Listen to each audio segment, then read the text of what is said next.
dagaaladii oo sokeeye markii ay dhacday oo la qaxay burburkii dhacay dumarka Soomaaliyeed hooyooyinku waxay qabteen taariikh mugle waaye oo ay ka qabteen waxbarashada oo ay ka qabteen horumarka dhismaha dalka korinta caruurta marka hadii ay siyaasadda ay ku soo biiraan iyo inta hadda ku jirta baarlamaanka markii aan u soo noqono 24% ku jirta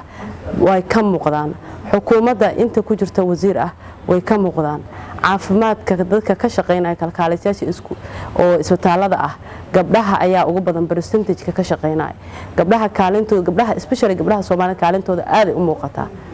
wax badan in ka bedeli lahaayeen hadii ay soo galaan burburkii gabdhaha waxa ay burburka ay ka qaateen malahan waxa ay ka qaateen waxay tahay inay safe gareeyaan ummadda inta hartay qori ma qaadanin magaalo ma qabsanin magaalo kuma duulin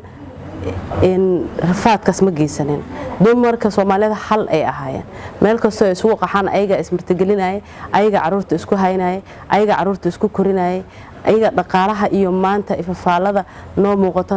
nabadda ah dadka ka shaqeeyay oo maanta dambiga aan ku lahayn dagaaladii dhacay dumarka ayaa koow ah